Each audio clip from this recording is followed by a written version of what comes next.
जैसे कि हम लोग बात कर रहे थे न्यूरल कंट्रोल एंड कोऑर्डिनेशन के बारे में, तो न्यूरल कंट्रोल एंड कोऑर्डिनेशन हमारा ऑलमोस्ट कंप्लीट हो चुका है, जहां हम लोगों ने ब्रेन और स्पाइनल कोड और उसके साथ में ब्रेन और स्पाइनल कोड से निकलने वाली जो भी क्रेनियल नर्व्स, स्पाइनल नर्व्स थी, और स्पाइनल नर्व्स और क्रेनियल नर्व्स आगे जाके किस टाइप से हमारी सारी बॉडी के ऑर्गन्स को कंट्रोल करती है, उसके बारे में हम लोग डिस्कस है वो लास्ट वीडियोस में। हम जो लास्ट वीडियोस पढ़े इस चैप्टर के, उसमें हम लोग ऑलरेडी कर चुके। आज जो हमारा टॉपिक रहेगा वो रहेगा reflex action and reflex arc.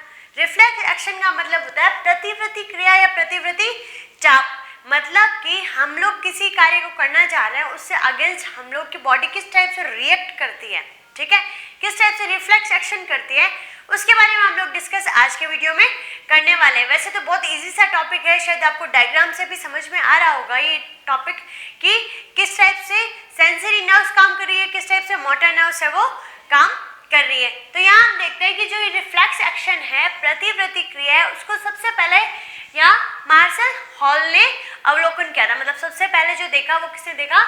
Martial hall ने। और उन्होंने कहा कि रिफ्लेक्स एक्शन है वो हमारा एक ऐसा रिस्पॉन्स होता है जो हमारी बॉडी किसी भी आउटर स्टिमुलाई के कारण देती है, ठीक है। मतलब किसी टाइप की कोई बायोलॉजिकल चोट हो सकती है, ठीक है, किसी टाइप की फिजिकल चोट हो सकती है, कोई केमिकल इफेक्ट हो सकता है, उसके अगेंस्ट हमारी बॉडी किस टाइप से रिएक्ट करती है, ठीक है। तो वो हम बात करने वाले हैं रिफ्लेक्स एक्शन के साथ में। अब ये जो रिफ्लेक्स एक्शन होगा, तो मैंने यहाँ पे रिफ्लेक्स एक्शन लिखा है कि रैपिड ऑटोमेटिक रेस्पॉन्स, मतलब बहुत तेजी से ऑटोमेटिकली हमारी बॉडी से जनरेट होने वाला जो रेस्पॉन्स है उसको हम क्या कहते हैं? Reflex action. उसके बाद में मैंने लिखा है कि इनवॉलेंट्री है ये। इनवॉलेंट्री मतलब अनैच्छिक, मतलब उसमें हमारा दिमाग काम नहीं करता। जो हमारी स्पाइनल कॉर्ड है वो स्पाइनल कॉर्ड ही यहाँ पे वर्क करेगी, क्योंकि दिमाग काम करेगा तो दिमाग बड़ा सोच समझ के आंसर देता है, ठीक है।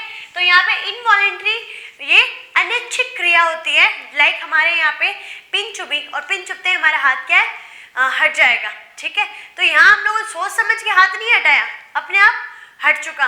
उसके अलावा हम बात करें कि किचन में कोई अच्छी चीज बन रही हो तो हमारे मुंह में जो लार का आना, ठीक है, तो ये हमारी बॉडी में किस टाइप से रिएक्ट, कुछ भी चीज को लेके किसी चीज का जो रिएक्शन होता है उसको हम क्या कहते हैं? रिफ्लेक्स एक्शन कहते हैं, जो हमारा रेस्पॉन्स रहता है, ठीक है। तो उसमें हम बात करें कि लाइक मैंने आपको नेक्स्ट लाइन जो यहाँ पे लिखी हुई आपको दिख रही है कि ब्रेन का कंट्रोल नहीं होता, कि रिफ्लेक्स एक्शन में किसी टाइप का ब्रेन कंट्रोल नहीं होता। ब्रेन कंट्रोल कैसे नहीं होगा? ब्रेन का काम क्या होता है? सोचना, समझना, हर चीज को कोऑर्डिनेट करके उस चीज का आंसर देना। लाइक मैं आप लोगों से क्वेश्चन पूछूं, ठीक है, आप लोग 11th-12th में पढ़ रहे हो या 11th-12th आप लोगों ने पास आउट कर ली, ठीक है, तो मैं आपसे एक क्वेश्चन पूछूंगी कि आपकी कोई गर्लफ्रेंड या बॉयफ्रेंड है, ठीक है, तो आप ये सोचोगे कि मैम को ये आंसर देना चाहिए या नहीं देना चाहिए, किस टाइप से, तो आप क्या माइंड में कोऑर्डिनेशन बना रहे हो, ठीक है, एक आंसर की कोऑर्डिनेशन कि आप किस टाइप से बताओगे या किस टाइप से नहीं बताओगे। तो बताने और नहीं बताने में आप क्या कर रहे हो? दिमाग लगा रहे हो, सोच रहे हो, उसको एक डिप्लोमेटिक आंसर दे रहे हो, ठीक है। तो डिप्लोमेटिक आंसर है तो वो नहीं देना रिफ्लेक्स एक्शन में, ये सोचा समझा आंसर होता है, क्रेनियल रिफ्लेक्स होता है, ठीक है। लेकिन यहाँ पे हम जो स्पाइनल रिफ्लेक्स पढ़ रहे हैं वो क्या होता है? हाथों हाथ, ठीक है। जैसे पिन चुभना एक नॉनसेंस स्टिमुलाई थी, ठीक है, पिन चुभाई और आपने हाथ हटा लिया, ठीक है। तो नॉनसेंस स्टिमुलाई के अगेंस्ट में हमारी बॉडी किस टाइप से रेस्पॉन्स करती है, किस टाइप से प्रतिक्रिया देती है, इसको हम क्या बोलते हैं? Reflex action. तो आप लोगों को रिफ्लेक्स एक्शन है वो इजीली समझ में आ गया होगा। उसके बाद हम बात करते हैं कि रिफ्लेक्स एक्शन कितने प्रकार का हो सकता है। तो रिफ्लेक्स एक्शन दो प्रकार के होते हैं, एक तो सरल और एक उपार्जित। सरल सिंपल, उपार्जित एक्वायर्ड, ठीक है। सिंपल जो रहेगा, सिंपल का मतलब ये है कि जो आपको बाय बर्थ मिला हुआ है, जन्मजात जो मिला हुआ है, लाइक कि छोटे बच्चे हो चाहे हम लोग हो, ठीक है, तो जन्मजात से जो चीजें सीख के आते हैं कि लाइक आप लोगों को अचानक से आंख के पास में कुछ आने वाला है, ठीक है, आपके आंख में कुछ गिर गया, ठीक है, तो आपकी पलक है जो, ठीक है, वो ऑटोमेटिकली क्या हो जाएगी? बंद हो जाएगी। एक एग्जाम्पल तो ये रहा, ठीक है। उसके बाद हम बात करते हैं कि जो और भी इस टाइप की रिएक्शंस होती है, ठीक है, कि पलक आपकी सीधा बंद होगी। उसके अलावा कि बहुत ज़्यादा तेज लाइट आ रही है, ठीक है, हम लोग अचानक से तेज लाइट में निकले और तेज लाइट थी, हमारा हाथ इस टाइप से चला जाता है, ठीक है। तो ये रिफ्लेक्स एक्शन हमारे स्पाइनल कॉर्ड के द्वारा हाथों हाथ कंट्रोल की जाती है। किस टाइप से की जाती है वो मैं आपको इस डायग्राम में समझाऊंगी। उसके अलावा हम बात करें कि हम लोग कुछ खाना खा रहे हैं और बोलते बोलते खाना खाते हैं, हम लोग जो मल्टीटास्किंग करते हैं कि बोल भी रहे हैं, हम लोग खाना भी साथ में खा रहे हैं, और हम लोगों ने देखा है कि बहुत सारी चीज़ें, ये चीज़ें मैं अभी एक्सप्लेन नहीं करूँगी, मेरा मूड है कि आगे का एक वीडियो मैं आपके माइंड पे ही बनाऊँ, तो उस वीडियो में ये चीज़ें एक्सप्लेन करूँगी। अभी आपको सिर्फ इतना ध्यान में रखना है कि आप खाना खा रहे हो और खाना खाते खाते आप बोल रहे हो, तो उस कंडीशन में आपका खाना है वो श्वास नली में चला जाए, ठीक है। तो श्वास नली में जाने से आपको ऑटोमेटिकली खांसी शुरू हो जाती है। तो ये आपको सिखाया नहीं है कि भाई बेटा आपके जो श्वास आपका खाना है वो ग्रास नाल में जाना था, इसोफेगस में, लेकिन ट्रेकिया में चला गया तो आपको खांसना है। ये चीज़ें आपको सिखाई नहीं जाती, ये चीज़ें बाय बर्थ आपको गॉड गिफ्टेड मिलती है। तो हमारे ये किस टाइप का हो गया, हमारे यहाँ पे सिंपल या अनकंडीशनल रिफ्लेक्स एक्शन, जिसको हम बोलते हैं कि लर्निंग इज नॉट रिक्वायर्ड, मतलब किसी टाइप का कुछ सीखना है वो रिक्वायर्ड नहीं होता। उसके बाद में हम एक्वायर्ड या कंडीशनल की बात करें तो एक्वायर्ड और कंडीशनल है, इसमें लर्निंग रिक्वायरमेंट उस चीज़ के लिए सीखना ज़रूरी है, ठीक है। उस चीज़ में सीखने में जैसे हम लोग बात करें कि यहाँ पे इवॉन पाल्वो, ठीक है, इवॉन पाल्वो एक ऐसे साइंटिस्ट थे जिन्होंने इस पे स्टडी की थी। तो उन्होंने स्टडी कैसे की कि एक कुत्ता था, उस कुत्ते को एक जगह बांध दिया, ठीक है, एक जगह बांध दिया और एक फिक्स टाइम कर दिया उसको खाना देने का, ठीक है, लाइक 4 बजे घंटी बजा दी, घंटी बजाते ही उसको खाना मिलता था, वो बंधा हुआ है। जैसे 4 बजती वो बेल बजती, उसके सामने खाने की प्लेट आ जाती, ठीक है। अब ये चीज़ क्या की गई, उसको कंटिन्यूसली सिखाई गई, क्योंकि हम लोग जो डोमेस्टिक एनिमल्स, जो भी घर में पालने वाले जो एनिमल्स हैं, तो उनको बहुत सारी चीज़ें सिखाते हैं, ठीक है। लाइक हम लोग गाय पाल रहे हैं तो गाय भी हमसे बहुत सारी चीज़ें सीखती है, गाय का भी एक रूटीन हो जाता है, उसी टाइप से कुत्ते हो गए, बिल्ली हो गए, तो इन सब चीज़ों का, इन सब लोगों का एक रूटीन बनता जाता है, ठीक है। तो उसी टाइप से उस कुत्ते का भी क्या हो गया, एक रूटीन बन गया, ठीक है, कि 4 बजेगी घंटी बजेगी और मेरे को खाना मिलेगा, ठीक है। तो पावलोव ने ये कंटिन्यू काफ़ी टाइम के लिए किया। ऐसा कंटिन्यू काफ़ी टाइम के लिए करके एक दिन उसने क्या किया कि खाना नहीं दिया, सिर्फ घंटी बजा दी, और घंटी बजाते ही उसके मुंह से लार स्रावित हो गई। तो लार कब स्रावित होती है, स्लेवा कब सिक्रेट होती है, जब हमारे सामने खाने की प्लेट आने वाली हो, ठीक है। तो इन्होंने कहा कि वो चीज़ वो सीख चुका, वो कुत्ता है वो इस चीज़ को सीख चुका कि भाई जैसे ही बेल बजेगी मेरे सामने खाना आएगा, तो उसकी स्लेवा है वो सिक्रेट हो गई, लार है वो स्रावित हो गई, ठीक है। तो इस टाइप से जो चीज़ें सीखी जाती है वो एक्वायर्ड रिफ्लेक्स एक्शन में आएगी। उसके अलावा हम साइकिल या हम बाइक, स्कूटी, कार जो भी चला रहे हैं, अचानक से हमारे सामने कोई आ गया तो हम क्या लगा लेंगे, ब्रेक लगा लेंगे, ठीक है, एक एग्जाम्पल ये हो गया। उसके अलावा हम लोग भाग रहे हैं, दौड़ रहे हैं, तो हमें शूज़ है तो शूज़ के शूज़ लेस बांधना, ये हमारी क्या है, एक्वायर्ड रिफ्लेक्स एक्शन है, ठीक है। उसके अलावा कुछ चीज़ें आप लोगों को क्लास में भी सीखने के लिए मिलती है। क्लास में ऐसे कि आप लोग क्लास में बैठे हो, बेल लगी है, नॉर्मली मेरी बात बताऊं तो कि चाहे खाने का टाइम हो चाहे नहीं हो, लेकिन जब वो इंटरवल वाली बेल लगती है ना, तो इंटरवल वाली बेल लगती है तो उस टाइम मेरा भी मन करता है कि सारे स्टाफ वाले सब बैठ के हम लोग कुछ ना कुछ खाएं, खाना जो लंच लेके जाते हैं ना, ठीक है। तो इस टाइप से कई बार नहीं लेके जाते हैं तो ऐसा होता है कि यार भूख लग गई, चाहे हम खाना खा के आओ, 1 घंटे पहले स्कूल आए हो, ठीक है।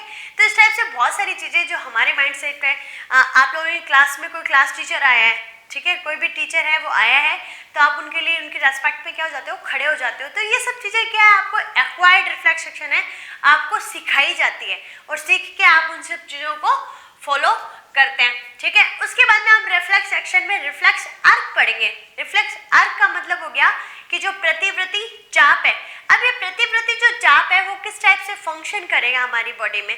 तो जहाँ हम लोगों ने सेंसरी और मोटर नर्व पढ़ी थी, मतलब संवेदी और चालक तंत्रिकाएं पढ़ी, वहाँ मैंने आपसे एक बात कही थी कि संवेदी जैसे कि हमारा हाथ है, ठीक है, ये एक संवेदी अंग है, स्किन, इससे मेरे टच करने का मैसेज हाथों हाथ ब्रेन के पास गया। इफ वो टच मेरे को अच्छा नहीं लग रहा तो वो हाथ हटा लेगा। तो इसको मैसेज लेके जाने वाली कौन सी थी, सेंसरी नर्व, संवेदी तंत्रिका, लेकिन वहां से मैसेज लेके आने वाली कौन सी थी, हमारी मोटर नर्व, जिसको हम बोलते हैं चालक तंत्रिका, ठीक है। तो ये बात मैंने आपको काफ़ी बार क्लियर की है, 2-3 बार हम लोगों ने यही सेम टॉपिक है वो पढ़ा है, क्योंकि लास्ट वीडियो में जहाँ रिलेट कर रहा था वहाँ मैंने ये सब बातें आपको बताई है, ठीक है। तो उसी टाइप से आप लोग यहाँ देखिए कि जो स्पाइनल रिफ्लेक्स एक्स, ये तो आप ये बात क्लियर कर लीजिए कि क्रेनियल का यहाँ पे कोई भी रोल नहीं है, क्रेनियल को आपको एकदम छोड़ देना है, ठीक है। तो स्पाइनल रिफ्लेक्स आर्क है जो मेरु प्रतिवृत्ति चाप है, वो किस टाइप से बन रहा है कि कोई भी सेंसरी ऑर्गन है उस पर किसी टाइप का भी कोई चोट वगैरह लगी, ठीक है, उससे मैसेज किसके पास जाएगा, सेंसरी नर्व के पास। सेंसरी नर्व है वो स्पाइनल कॉर्ड के ग्रे मैटर में आपको दिखाई दे रहा होगा, जो ग्रे मैटर जो बटरफ्लाई की शेप का था, उस बटरफ्लाई की शेप वाले ग्रे मैटर के पास में मैसेज गया। उसके बाद में मोटर नर्व जो चालक तंत्रिका है वो मैसेज लेके कहाँ आएगी, जो प्रभावित अंग है, ठीक है, कि वहां से आपको जो भी रिएक्शन देनी है, ठीक है, कोई भी रेस्पॉन्स देना है, उस रेस्पॉन्स को लेके आने का काम कौन कर रही है, मोटर नर्व कर रही है, ठीक है। तो इस टाइप से आप लोगों को ये बात है वो सीख के रखनी है। उसके बाद हम बात करते हैं इस डायग्राम को किस टाइप से समझा जाए, ठीक है। ये जो आर्क बन रहा है कंप्लीटली, इस आर्क में होता क्या है एक्चुअली में, ठीक है। तो आप यहाँ पे देखिए कि यहाँ पे आपको ये पाँव बना हुआ दिखाई दे रहा होगा, ठीक है, इमेजिनरी डायग्राम समझ लेना कि क्या है, पाँव बना हुआ है, ठीक है। और ये आपकी पटेला जो घुटने की अस्थि होती है, ठीक है, ये पटेला है, ये आपकी थाई वाली मसल्स है, ठीक है। तो और यहाँ आपका पाँव है, ठीक है। अब यहाँ पे क्या होता है कि जो एक्सपेरिमेंट किया जाता है, उस एक्सपेरिमेंट में कई बार ऐसा होता है कि आपका जो स्पाइनल कॉर्ड का जो रिफ्लेक्ट करने का मतलब कोई भी चीज़ को रेस्पॉन्स देने के लिए टेस्ट भी किया जाता है। तो ये टेस्ट भी यही किया जाता है कि डॉक्टर है वो आपके किसी भी हथौड़ी वगैरह से, हैमर से क्या करेगा, यहाँ पे पटेला पे चोट करेगा, ठीक है। पटेला पे चोट करने के बाद में आप किस टाइप से रेस्पॉन्स करते हैं, ठीक है। एक बार इस डायग्राम को आप लोग इस वीडियो को यही रोक के, ठीक है, इस वीडियो को आप लोग यही रोक दीजिए। उसके बाद में आपका जो एक्शन था, ठीक है, मैं आपको आगे का एक्शन नहीं बताऊंगी, उस वीडियो को आप लोग रोक के और फिर आपको एक्शन देखना है, ठीक है। लाइक आपके कोई फ्रेंड है, आपके कोई सिस्टर ब्रदर कोई भी है, तो आप वहाँ पे चेयर पे बैठ जाइए, ठीक है। आपका घुटना होगा वो इसी कंडीशन में होगा कि थाई मसल्स आपके चेयर पे है और ये पाँव आपका लटका हुआ रहेगा, और घुटने पे चोट करवाओ। तो घुटने पे चोट करवाओगे तो आप किस टाइप से आपकी बॉडी रेस्पॉन्स करेगी, ठीक है, तो वो आप इसमें यहाँ देखेंगे, ठीक है। वो देखने के बाद में इस वीडियो को वापस प्ले कर सकते हो, जो पॉज किया था उसको प्ले करके अब आप देखिए यहाँ पे कि यहाँ पे आपने घुटने की पटेला पे चोट की, किसी चीज़ से क्या किया आपने, चोट किया यहाँ पे, ठीक है।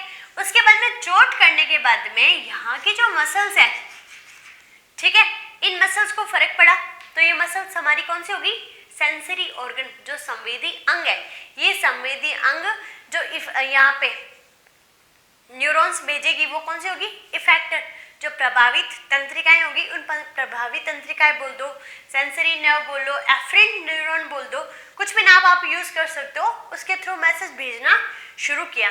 ये मैसेज है वो जा रहा है, ठीक है, ये मैसेज जा रहा है, जो एक्सॉन डेंड्रॉन सिनेप्स जो बनता है उनके थ्रू मैसेज यहाँ जा रहा है। उसके बाद में हम लोगों ने जहाँ पे ये वाला डायग्राम पढ़ा था, ग्रे मैटर और व्हाइट मैटर, मैंने आपको एक्सप्लेन किया था स्पाइनल कॉर्ड का, वहाँ मैंने कहा था कि जैसे डॉर्सल और वेंट्रल रूट, तो ये तो आपको डायग्राम में समझ में आ रहा होगा कि यहाँ पे ये जो व्हाइट मैटर भरा हुआ होता है और ये होता है वो क्या होता है, ग्रे मैटर होता है, ठीक है।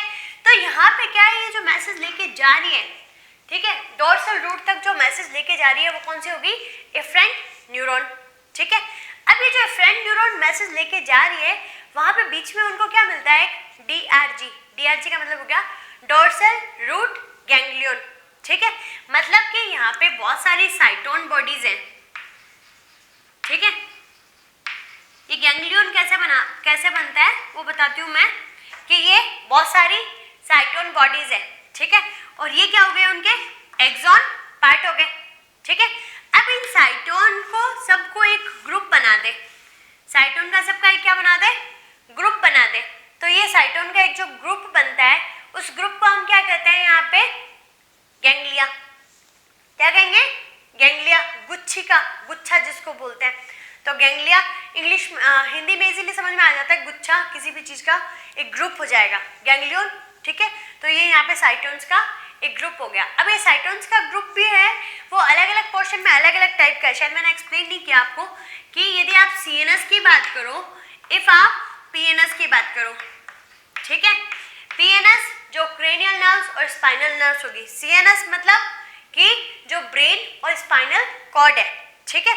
यदि इस टाइप का ग्रुप आपके CNS में बन रहा है, यदि इस टाइप का कोई गैंग्लियन जैसा स्ट्रक्चर है, मतलब बहुत सारे साइटोन्स है, वो किस में बन रहे हैं, CNS में बन रहे हैं, तो वो क्या कहलाएगा, न्यूक्लियाई।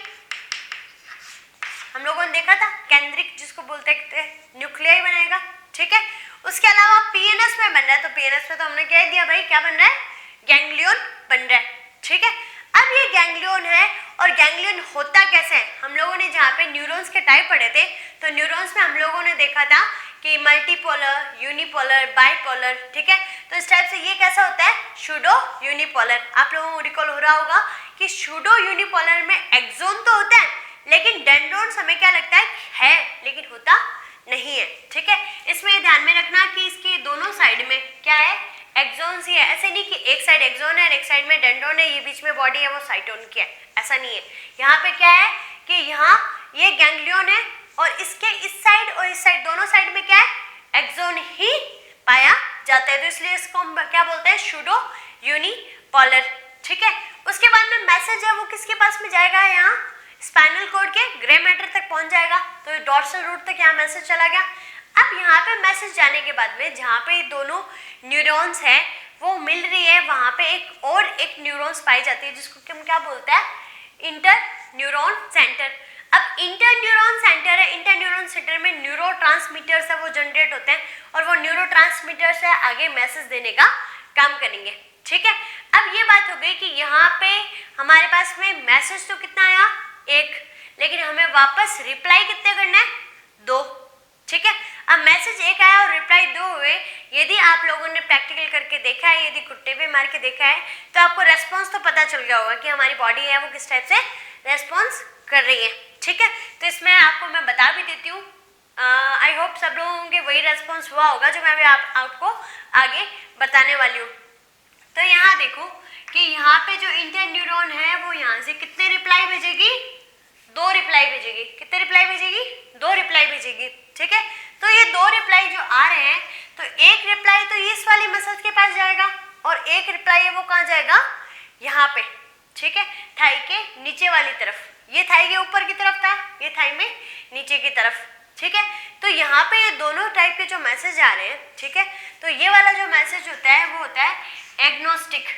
क्या होगा, एग्नोस्टिक, और यहाँ पे होगा एंटागोनिस्टिक, ठीक है। तो ये जो एग्नोस्टिक मैसेज आ रहा है यहाँ पे, ठीक है, मोटर नर्व के थ्रू, तो मोटर नर्व के थ्रू और ये वेंट्रल रूट ने भेजा, ये बात तो आपको ध्यान में समझ में आई हुई है, ठीक है। मोटर नर्व ने जो मैसेज भेजा, तो यहाँ से बॉडी क्या करेगी, कॉन्ट्रैक्ट करेगी, मतलब कि संकुचित होगी, कॉन्ट्रैक्ट करेगी, सी लिखा है मैंने यहाँ पे, ठीक है। और यहाँ पे नीचे की तरफ हम लोग किसी टाइप को हम नॉर्मली कोनी पे मार के देख ले, ठीक है। आपको कोनी पे किसी ने मारा है और आप हाथ इस टाइप से कर रहे हो, ठीक है, हाथ को इस टाइप से छोड़ना, ठीक है। तो उसी टाइप से आप लोगों को जो रेस्पॉन्स रहा होगा पाँव का वो ये होगा कि यहाँ पे मारा है तो ये पाँव आगे की तरफ जाएगा, पाँव कहाँ जाएगा, आगे की तरफ। तो आगे की तरफ जाते टाइम ये चीज है वो क्या कर रही है, संकुचित हो रही है, सिकुड़ रही है, कॉन्ट्रैक्ट हो रही है, और यहाँ से मसल्स है वो रिलैक्स हो रही है, ठीक है। लाइक इसमें हम बात कर लें कि यहाँ पे कोई चीज संकुचित और यहाँ से क्या हो जाएगी, रिलैक्स हो जाएगी। तो ये सेम हमारा पोर्शन रहता है पाँव में। तो यहाँ वाला जो एंटागोनिस्टिक बोल रहे हैं तो वो क्या होगा, यहाँ पे रिलैक्स होगा, आर लिखा है, और ये चीज क्या होगी, कॉन्ट्रैक्ट, जो संकुचित होगी। तो इस टाइप से हमारा ये जो पूरा का पूरा स्ट्रक्चर रहेगा वो रहेगा हमारे रिफ्लेक्स आर्क। क्लियर। इस टाइप से आपका रिफ्लेक्स सेक्शन है वो कंप्लीट हो चुका। उसी के साथ में हम लोग का ये जो चैप्टर चल रहा था, काफ़ी टाइम से चल रहा था, इसमें बीच में कुछ दिन मेरे को काम हो गया, कुछ दिन मैं बीमार हो गई, तो ये चैप्टर काफ़ी लेंदी हो गया था बच्चों के लिए भी, काफ़ी टाइम से चलते हुए ये तो ये चैप्टर है वो हमारा आज फिनिश हो चुका। तो उसके इससे रिलेटेड जो भी क्वेश्चंस रहेंगे वो क्वेश्चंस मैं आपको टेलीग्राम पे अवेलेबल करवा दूंगी, वीडियो पे अवेलेबल करवा दूंगी, और उसी के साथ में जो हमारा इसका एक और रिलेटेड वीडियो है जो आपको ध्यान में होना चाहिए स्टूडेंट्स के होते हुए। तो वो वीडियो भी मेरा मूड है बनाने का, तो मैं वीडियो आपको बना के दूंगी। बाकी आप लोगों का ये चैप्टर कंप्लीट है, आप इसके नोट्स बना लीजिए। टेस्ट डालूँ तो उस टेस्ट के लिए प्रिपेयर रहिए। 2 दिन की आगे छुट्टी भी आ रही है, उन छुट्टियों में आप आराम से टेस्ट है वो कर सकते हैं। तो खुश रहिए, मुस्कुराते रहिए और घर पे सुरक्षित रहिए। Thank you.